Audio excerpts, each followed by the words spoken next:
Welcome to ASMR-cade. Overtime!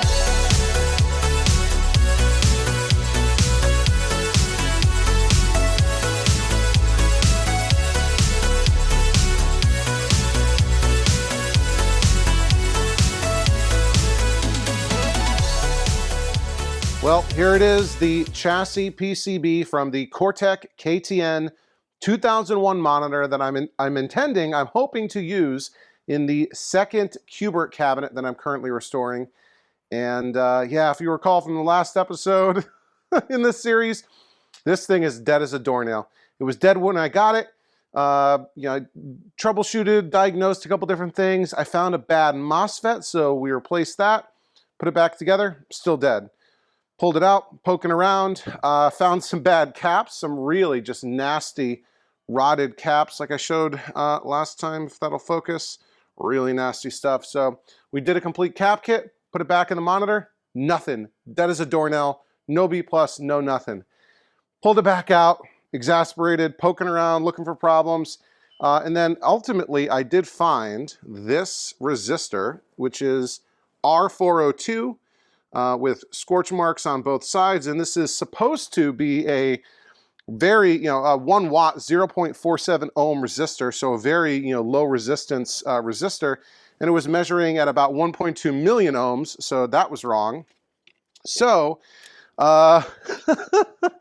placed an order with DigiKey, and yay, it finally arrived, a resistor. So, in this video, we're going to make another attempt to try to get this monitor working again. Now, it could be as simple as just replacing this resistor, but with my luck, that's probably not the case. So I've got a couple of other ideas, a couple of other tricks up my sleeve of things that we might try if this doesn't work. So just getting the resistor leads bent to slip into the chassis PCB. And R402 is right here. So let me drop this in like this. Lining it up, popping it in. Okay, there we go. That's in position, and I can solder this right in. Like this. All right.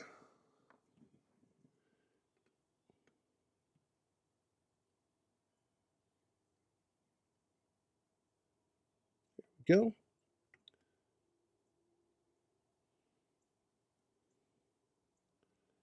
Okay. And like I always do, just because I'm OCD about this kind of thing, we will double check our connections with the continuity test on my multimeter. That's good. That's good. And between the two, it's going to seem like there's a short, but it's because it's such a low voltage or low value resistor. So that's, what did it say, 0.6? It's actually a little bit higher, but in circuit, it's hard to measure it exactly. So I think that's good. And I'll grab my side cutters and we'll trim these legs right here. But really, while I have the chassis out, there's another thing I wanted to do. So again, if you remember in the video, we replaced all the electrolytic capacitors here, except for the filter cap, and one right here. So this is, I'll try to get everything out of the way so maybe you can hopefully see this. So that right there, the one shiny electrolytic cap that doesn't have, red Sharpie on the cap is L602. And I believe that's supposed to be a linearity coil, but it's got an electrolytic capacitor installed in there from the factory, one of these Sam Young things, and it's a 2.2 microfarad, 450 volt capacitor, which I also didn't have on hand last week, so I also ordered that from DigiKey. It took a couple days for it to arrive, but we've got it right here. Bit of an oddball value, which is why I had to order it. And again, this cap didn't come in the cap kit, and I think that's reasonable because this is not listed anywhere in the schematics, neither this cap nor 602, the position that it's in. So I'm not sure what's going on there. but we will go ahead and remove the old cap and replace it with a brand new one. This is a high quality Nichicon. There you can see it right there. 2.2 microfarad, 450 volt, 105 degree Celsius cap. And another thing you might have noticed in the previous video was I used a new tool and a new technique for removing solder, which is this Chemtronics ChemWick solder braid that has rosin flux sort of, you know, worked into it. And that worked really, really well for that cap kit. But you know, I did have quite a reaction from the one and only Ty Laurie, who some of you may know as Uncle Tiggy. He's been in the hobby for quite a while, active on Clav. He's got his own YouTube channel. You'll see him on Facebook every once in a while.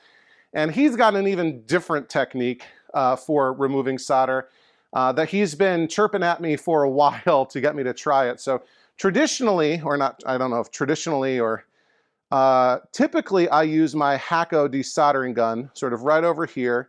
You know, it's sort of got a pump built into it and you pull a trigger and it sucks the solder up. That is not a cheap tool and I think it works pretty good, but I found using this, this really high quality solder wick braid thing allowed me to do a cap kit super, super fast. Basically just using the soldering iron to heat up one leg of the cap, ripping it out, and then coming back with the braid to clean it up. But Ty highly, highly recommends a completely different tool, which also seems like a bit of an antiquated thing, but he swears by it, so much so that he bought one for me and sent it to me to try out, which is this right here, if I can get it into frame. This is an old school Radio Shack. If you even, is Radio Shack even in business anymore? A Radio Shack desoldering iron. And this has no you know, motorized pump. Basically, you squeeze this like turkey baster thing, and it sucks the solder right into it. So in this video, at least for this one capacitor, we're going to try using this Radio Shack manual desoldering iron. This reminds me of a really, really old soldering iron that I had back, I don't know if I was in high school or whatever. Look at these features, 45 watts of power. The tip heats to 734 degrees Fahrenheit. Not adjustable, I'm guessing. Comfortable, cool grip design, keeps your hand cool. Yeah, don't grab the business end of a soldering iron. Attached suction bulb. Built-in safety stand, this little plastic thing right here. Includes copper desoldering tips. So that's also a question I have. Are these interchangeable? Can you change these tips? Like if you're working on a bigger component, you know, like a flyback or something, how would you remove the solder with this on a flyback? Easily removes molten solder, keeping one hand free. And I guess what you do is, you know, this heats up like a soldering iron. You squeeze the bulb and then hold it against the leg. You heat up the solder and then let go of the bulb and it sucks the solder right in. And then you have to basically squirt it out somewhere else, like onto my soldering mat or something like that. So let's open this sucker up. And I guess the stand is metal. All right, and I'm going to plug this in and let it heat up. And obviously that's something that I'm guessing will take a minute or two. Look at that. It's like a turkey baster.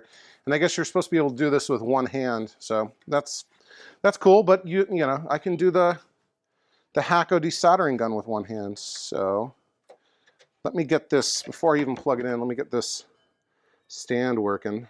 I guess like this, right? Okay. Let's go like this. All right. I'm assuming that's the right way to do it. So let me plug this in and we'll let it heat up to temperature. All right, I think it's all heated up. I actually created a little tray or cup to catch the spent solder. Just cut the bottom out of a soda can to use for that. So if we can find this, we are down under here. And L602 is this guy right here. So I'm going to squeeze the bulb, hold it closed, take it over here, put it over the solder, and it's melted. I don't know how well that worked. All right, squeezed it out. Put it here again. Sort of get it to melt. All right. I'm not sure how well this is working. So on the other side. All right. This thing feels super hot.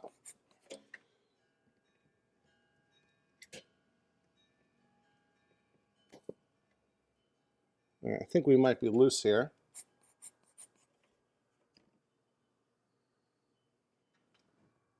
So let's see if we can grab that. Grab my needle nose pliers. See if we can grab that cap out.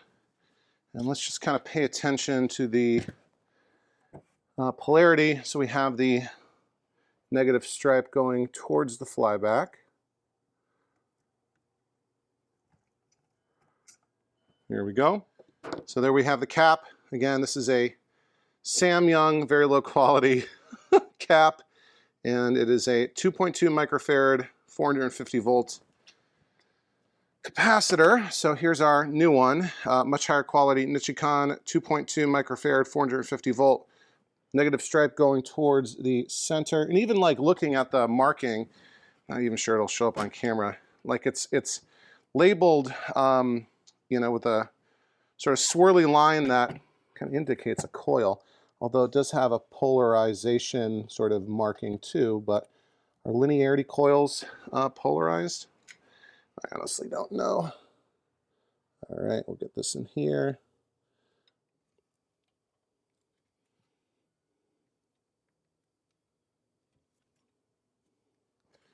All right, and we will come in and solder this.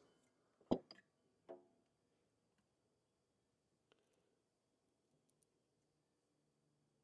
right, that looks good. Straighten out this leg. Do this other side.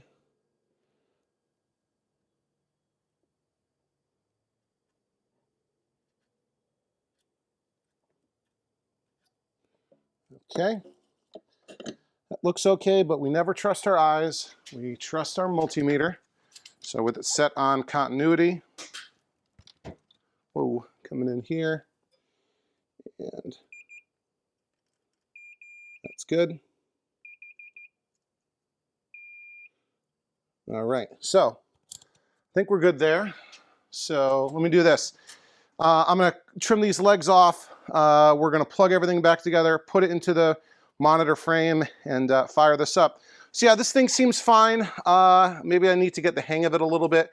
I'm surprised that it doesn't like snap back sort of you know, really quickly. Like it's actually kind of a slow drag to pull the old solder off, but it works. So you are correct, Ty. This does work. Definitely a lot cheaper, I believe, than certainly than the Hacko FR401 desoldering tool. But I don't know. This is really kind of growing on me, this Chemtronics Chemwick. So anyway, let me plug all this back together and we'll be ready for another test with our fingers crossed.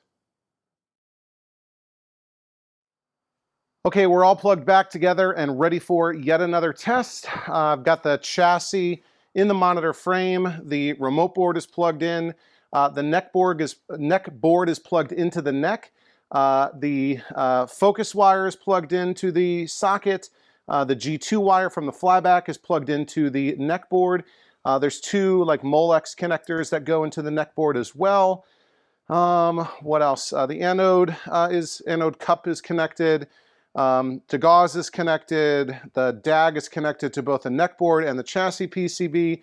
The power cord is connected to the chassis PCB. I've got my portable compact isolation transformer power supply plugged into the power and grounded. The yoke wire is plugged in. I've got my multimeter plugged in, and let's see if you're going to be able to see that. Set to DC volts. We'll put it right here. Yeah, you'll maybe be able to see something. We're looking for any signs of life on this thing. So without further ado, let's fire it up. 3, 2, 1. Something happened. 125. Something happened. We've got something. I can't tell if there's, we definitely have neck glow. I don't see any raster, but I can't tell. Do we have something on the tube? Let me try turning up the screen pot on the flyback. Find my fancy new TV adjustment tools. These are ones that Dell from Dell's Arcade recommended. Where's my flashlight? I am just totally out of sorts here. I was I was not expecting that to work, but I guess it makes sense. Let's see. The screen is on the bottom. Focus is on the top. Let's see what happens if we turn this up. Oh, look at that. We've got raster lines on this monitor. Holy smokes. It's out of sync. Let me change the shutter settings real quick. All right, even with the shutter speed manually set to 60, it's still on the camera flipping really hard. It looks like it's flickering a little bit in real life, so it could be that the sync is all, I don't know. We've got something working on this monitor. So let me go and grab my TPG. We'll set that up and hopefully can get some sort of image on this monitor. But holy smokes, is this progress. Okay, I've got my Crafty Mech test pattern generator TPG plugged in. And I think we're ready to try applying a video signal to this monitor. Now, another thing I'm going to want to do is adjust the B+ voltage. I went back and checked the manual for the Kortek KTN-2001, and the way I read it, it's a little bit confusing. I think the B+ is actually supposed to be like 107 volts, not 125 or so that we saw over there. So I've still got the multimeter connected. You can see the voltage. It's been like 5 minutes or so, and it's still kind of bleeding off. But yeah, we'll and the instructions say, you know, I've got the multimeter connected to read the B+ voltage, and it actually wants you to adjust the B+ while you've got a crosshatch pattern. So we'll have the TPG providing that. So let's go ahead and fire this bad boy up. 3, 2, 1.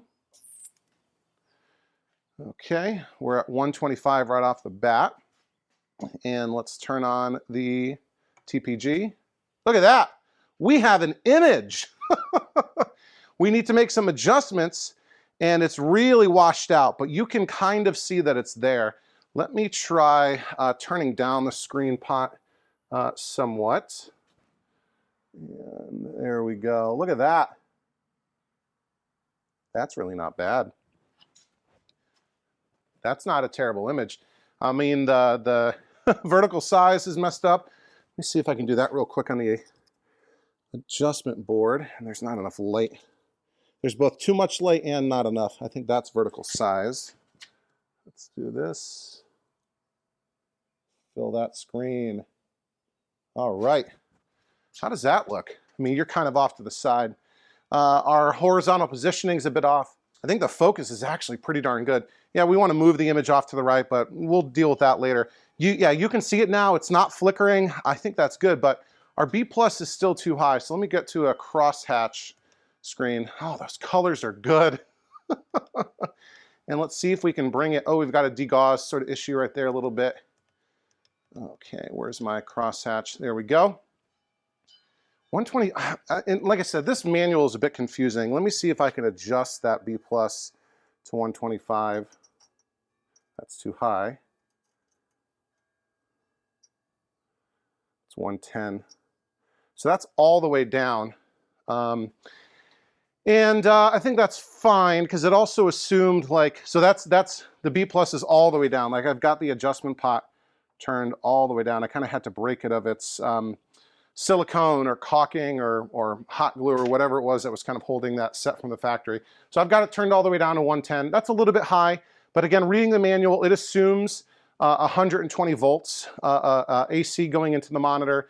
And, you know, with the, you know, sort of more modern power coming from the wall, it's probably actually taking about 125 or 130. So I think I'm okay with the B+ being at 110. It's still a little bit high, but not catastrophically. And again, if we look at these, this image, again, we have a little bit of a degaussing issue. up there. Let me try turning up the monitor ever so slightly, or the, probably have to adjust the other adjustments too, but all the colors are there. This looks pretty darn good. Again, we'll figure out that gauze issue. And look at that. What a nice image we're getting here. All right, I spent another couple of minutes just kind of dialing everything in. Our B plus is still right at about 110. Again, a touch high, but I'm not super worried about that. And this monitor actually looks quite good. I still need to deal with the degauss. It might not even like being sort of in this orientation on the bench with other sort of metal things around it. But yeah, the colors all look good. Focus and brightness and black level are all kind of there. The sync is having no, I didn't even touch the sync. I think once I got the B plus turned down and the screen turned down, kind of sorted it all out, you can maybe see that degaussing issue right there. But I think this is looking pretty darn good. So Mark, I think we've got a monitor for your Q*bert, buddy. But yeah, not bad at all. And it looks even better in person than it does on camera as usual. So yeah, so very exciting. I'm happy with that. And if that didn't work, there were still a couple of other things that I wanted to try. I probably would have gone and shotgun the other transistors and diodes that were mentioned in that flow chart that I never really got to. But turns out that it was probably that resistor in that over voltage protection circuit that was all burnt up. Perhaps that's the same thing that took out the MOSFET, the original MOSFET, or maybe the MOSFET went bad and took that out. But yeah, I think we are in pretty good shape here. So very happy news. And again, either that resistor that we replaced fixed it, or that capacitor where L602 should be did it. So we've got a working Kortek monitor here. But if that wasn't, I don't think that's good enough to end the episode on. So I've got one more thing that I want to show you before we call this a video. Okay, one last thing I wanted to show you because we had to end on an even higher note. So this is my Taito Superman cabinet. It's really a Dynamo HS7, relatively uncommon cabinet. And inside I have a J-Rock Milestar. This is a FPGA Q*bert board. I got this from secondhand from Dell at Dell's Arcade. I guess he bought one and ended up not needing it. So I've got this plugged into the cabinet, and if we come around to the front, if you haven't already figured it out from the sound effects, we've got Q*bert running on this monitor. So why don't I get the tripod set up and we'll play a truly terrible game of Q*bert. The emulation with the FPGA on the J-Rock board is pretty good, but yeah, we've got the wrong screen orientation, we've got the wrong joysticks, but this is the Overtime Arcade members-only Discord weekly high score tournament game, so I need to at least put some kind of score into this. So yeah, let's get the tripod set up and we'll play some Q*bert. All right, I know this is a bit awkward to watch. It's a bit awkward to play. Again, the orientation's wrong, the joystick is wrong, I'm tilting my head, everything's kind of backwards. But this is the J-Rock board that I am planning to use with Mark's Q*bert. And I hadn't tested this before, so looks like it's working, so thank you, Dell, for that. And yeah, I guess we can go ahead and get started. We got free play turned on, and here we go, level 0. The only thing you have to use with Q*bert is a joystick, so let me see if I can kind of figure it out. Down, whoops, right off the bat I lose. Awesome. Down means left, okay. Right means, let's see, there we go. Oh. Yeah, this is kind of awkward. Maybe I can wait for Coily to fall on me. Come on, Coily. There we go. Got him. Whoops, and I jumped right off. Game over. Well, let's... Yeah. Not very good. Let's play one or two more. So, yeah, I know this is a really short video. I was absolutely slammed at work this week. I am sorry about that. So this was going to be a short video. Oops, not good. I can't even, it's I'm trying to concentrate and things are not going well. There we go, that didn't really work. Let me just off myself real quick. Yeah, long week at work, and then kids' Little League games when I get home. So this really had to be a short video this week. I just didn't have much time. I got a lot of stuff going on this weekend too. It's Friday night right now. I'm trying to get this video wrapped up for a early release tomorrow for Overtime Arcade channel members, which is one of the perks of being, an Overtime Arcade channel member. If you're interested in learning more about that, click on that join button down below. You'll hear about the other perks that we offer. Such as, early access to all new video, access to our members only Discord, where we do lots of cool stuff. We have that monthly tournament. Qbert is the game for that. I am not often this terrible at Qbert. So that must be in that. Wow. If this is your first time here, we are not a gameplay channel. This is a repair and restoration channel. So fixing that monitor is the type of video that you would normally expect to find on Overtime Arcade. This is so disorienting. Let me see if I can get coily real quick here. Nope. Nope. It's left, I think. Let's see. Yeah, left. Okay. But believe it or not, we fixed that video today with a 26-cent part. Whoops, that was not right. I think up is what I want there. 26-cent part is what fixed this monitor. Although, I put, a cap kit into it, and a new MOSFET, and some other stuff too. No. Sometimes it's easy fixes, especially when after you've done all of the other stuff. Let's play one more thing here. So if you like this video, if you got any sort of education or entertainment value out of it whatsoever, please hit that like button. It really helps me out. It helps tell YouTube to recommend this video to other folks like you who might enjoy it. Whoops. Do not let my gameplay here affect your opinion of the channel. Do you remember playing Qbert? Is it a favorite of yours? Have you ever worked on a Kortek monitor? Have you ever gotten it working? There we go. Look at that. Yeah. If this is your first time, subscribe. Oh my gosh. We'll play one more. There we go. Oh man, I am exhausted from work this week. I'm exhausted from working on this Kortek monitor. Look at that, terrible, terrible, terrible scores. Should be able to break 1,000, even with the wrong joystick, screen orientation wrong. I do have a nice, cute, right off the bat I jump off. Maybe I should just stop touching the controls. So I'm exasperated, I'm out of my mind. I am elated that I got that Kortek monitor working. I'm happy that the J-Rock Milestar FPGA Qbert board is working.